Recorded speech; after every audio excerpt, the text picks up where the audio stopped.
Hello guys. अगर आप channel पर नए हैं, चैनल को लाइक एंड सब्सक्राइब करें। आज की हमारी वीडियो है किसके बारे में, साइकोलॉजी के बारे में, कॉग्निटिव साइकोलॉजी के बारे में कि कॉग्निटिव साइकोलॉजी क्या है। ठीक है। अब इससे पहले की वीडियो आई एम श्योर आपने देखी होगी। अगर नहीं देखी तो आप देख सकते हैं प्ले लिस्ट में जाकर। और चैनल पर नए हैं तो लाइक एंड सब्सक्राइब करें और शेयर करें। आज की हम वीडियो में पढ़ेंगे कॉग्निटिव साइकोलॉजी। जो कॉग्निटिव साइकोलॉजी है वो क्या है, इसमें हम क्या पढ़ते हैं। It is the study of mental process. इसमें हम मेंटल प्रोसेस के बारे में पढ़ते हैं। जैसे कि हमने बताया कि हमारी जो ब्रेन है उसके अंदर क्या है, सेंसरी ऑर्गन है। ठीक है। तो उसमें क्या है, जैसे हमें पढ़ना है कॉग्निटिव साइकोलॉजी का मतलब है, मतलब किसी चीज को मेंटल प्रोसेस में पढ़ना है। तो परसीविंग, रिमेम्बरिंग, रीजनिंग। अब आप कहोगे ये सब चीजें क्या क्या है। जैसे परसीविंग का मतलब ये है कि जैसे हमारे आसपास इतनी सारी चीजें होती है, लेकिन सब इन सब हर किसी के अंदर उसको सोचने का तरीका अलग अलग होता है। जैसे मैं एक एग्जांपल देती हूँ। जैसे हमारा कोरोना वायरस आया था, तो कोरोना वायरस में सब लोगों को आया तो था, लेकिन सब लोगों का सोचने का तरीका, उसको हैंडल करने का तरीका अलग अलग था। कुछ लोग उसके उससे इतना डर गए थे, इतना टेंशन में, इतना स्ट्रेस ले लिया और इतना डिप्रेशन में चले गए थे कि पता नहीं क्या हो जाएगा, हम बीमार हो जाएंगे या हम मर जाएंगे, हम बच नहीं पाएंगे। कुछ लोग ये सोचते थे कि नहीं हमें तो कुछ होगा ही नहीं, हम तो सही है, सेफ है। कुछ लोग ये कहते थे कि अच्छा हुआ इससे, क्योंकि जो लॉकडाउन लग गया उससे क्या हुआ, पॉल्यूशन नहीं हुआ, मतलब जो हमारा एनवायरमेंट था वो सही रहा। मतलब हर किसी को सोचने का तरीका अलग अलग है। तो प्रिसीविंग का मतलब तो वही है कि हर किसी को सोचने का तरीका अलग अलग है। रिमेम्बरिंग, रिमेम्बरिंग का मतलब है मतलब कोई भी चीज हमें याद रहनी। लेकिन जैसे हम अपने बचपन से लेके and through out the life तक हमें हर चीज तो याद नहीं रहती है, लेकिन कुछ चीज ऐसी होती है जो हमें बिल्कुल याद रहती है और कुछ चीज हम वही भूल जाते हैं। जैसे हमारे साथ कोई इंसिडेंट हुआ होता है, कोई एक्सीडेंट हुआ होता है बचपन में, ठीक है, वो हम बड़े हो जाते हैं तब भी हमें वो याद रहता है। लेकिन कोई चीज ऐसी होती है जो हमारे कल परसों ही हमारी लाइफ में हुई है, लेकिन हम वो भी भूल जाते हैं।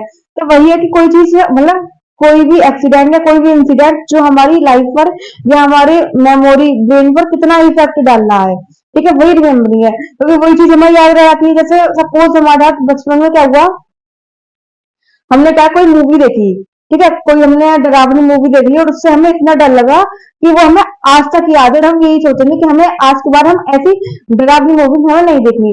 लेकिन हमें ये भी याद नहीं है कि हमने परसों क्या पहना था या क्या खाया था। लेकिन हमें जो हमने बचपन पहले मूवी देखी थी उसके कारण हम डर गए थे या हमें मतलब डर लगा, लेकिन वो अभी तक याद है। मतलब कुछ ऐसी सिचुएशन होती है, कुछ ऐसे एक्सीडेंट होते हैं जो हमारे माइंड में एकदम उनकी इमेज बन जाती है, छप जाती है, और वो हम आगे तक भी हमें याद रहती है।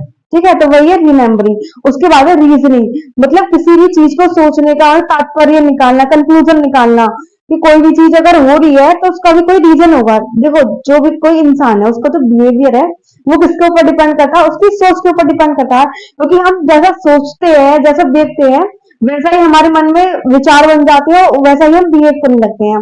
अब सपोज करो जैसे हमने किसी को लड़ते हुए देख लिया, ठीक है, हमने देख लिया कि हाँ एक की गलती है और एक की गलती नहीं है, लेकिन फिर भी लड़ाई हो रही है, तो हम उन दोनों के बीच का बीच बचाव करने के बजाय हम देख रहे हैं। ठीक है। उसके बाद हमारे माइंड में भी कुछ ऐसी बनेगा, पर हमारा तो ऐसा कल को हमारे साथ कभी कुछ ऐसा हो तो हम भी लड़ने लग जाएंगे, लेकिन हम ये नहीं सोचेंगे, मतलब उसका तात्पर्य निकालना, उसका कंक्लूजन निकालना।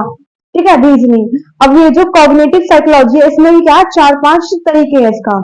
ठीक है। जैसे सबसे पहला है डिस्कशन ऑफ अटेंशन, मतलब अटेंशन देनी, मतलब जो हम अटेंशन देते हैं किसी, जैसे हम बुक पढ़ रहे हैं तो मतलब हमारा जो फोकस है किसी एक चीज पर होना चाहिए। ऐसे नहीं है कि हम मैथ्स पढ़ रहे हैं लेकिन हम कहें कि नहीं हम साइंस ही पढ़ लेते हैं, हम इंग्लिश ही पढ़े, तो नहीं, एक बार में एक ही चीज की जो हमारा ब्रेन है वो एक बार में एक ही चीज को कैच कर पाएगा।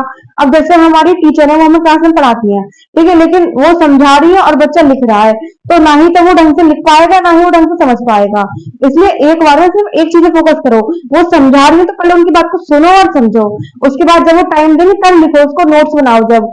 लेकिन जब वो पहले समझा रही है तो उस बात को सुनो ना, सुनो समझो, और मतलब क्वेश्चन करो, उनसे पूछो कि हाँ ये कैसे हो रहा है, ये थोड़ी कि हम लिख रहे हैं। ठीक है। तो एक टाइम पे एक ही चीज को फोकस कर पाएगा जो हमारा ब्रेन है। ऐसी है वो इफेक्टिव, मतलब जैसे हमारे साथ, जैसे मैंने बताया कि कोई बचपन में कुछ एक्सीडेंट हो गया या कुछ हो गया, वो हमारे माइंड में अभी तक सेट है, अभी तक हमें वो याद है। लेकिन कोई चीज जो अभी थोड़ी बहुत दिन पहले ही हुई है वो हमें नहीं याद। जैसे कि जनरली क्या होता है, हमें बर्थडे डेट हम भूल जाते हैं, किसी की हमें याद रहती है लेकिन हर किसी की हमें याद नहीं रहती है। जैसे घर में हमें अपनी मम्मी का बर्थडे याद होगा लेकिन हमें अपने भाई बहन का बर्थडे याद नहीं है। ठीक है, तो ऐसा हो जाता है। मतलब इसे कहते हैं शॉर्ट टर्म मेमोरी।